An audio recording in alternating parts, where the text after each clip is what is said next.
Hi, John Maxwell here. Welcome to Minute with Maxwell. Recently, I was asked the question that if I could go back to when I was 30 and have breakfast with myself, what would I say to myself? Well, the first thing I said is I'd say to myself, have some French toast. But after deciding what I was going to eat, one of the things I would talk to myself about would be personal success.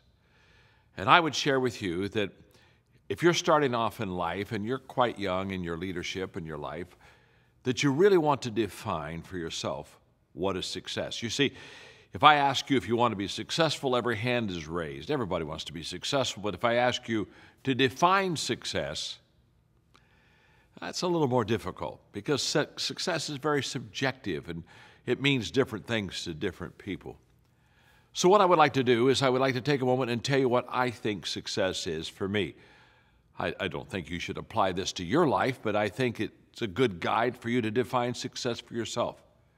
And yet when I'm finished, I think you'll probably say to yourself, John's got a pretty good definition of success. Maybe you'll even want to take a swing at it yourself. I think success is three things. Number one, knowing my purpose in life. I do not think it's possible to be successful unless you know why you're here. I think you wander. I think you drift. I think there's an unsteadiness about people who have never discovered their purpose, or as Simon Sinek would say, they've never discovered their why in life. Why am I here? What I discovered is if you discover your why, you pretty well know your way.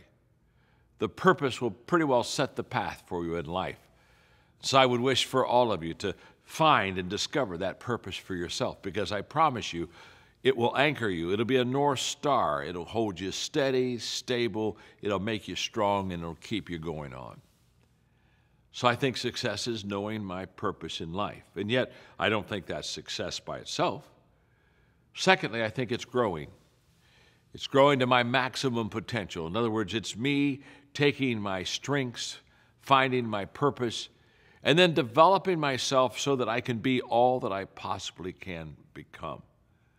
You see, God's gift to me is my potential, and my gift to Him is what I do with it. And I want to reach that potential. I want to reach the maximum potential of my ability. I want to grow every day, and I think success is growing on a daily basis. And yet I know people, they know their purpose and they're growing, and yet I still think they have an incomplete definition of success until they bring in the third dimension. I think it's knowing my purpose in life, growing to my maximum potential, and sowing seeds that benefit others. I think it is impossible to be successful without adding value to other people. Success is not just to be self-contained. It's not just for me. The blessings that I have, the values that I can give to others, they begin to multiply when I live beyond myself and outside of myself. You show me a successful person, they know their purpose, they're growing continually, and they're adding value to people. That's what I think success is. What do you think? I'm glad you're with me today on Minute with Maxwell.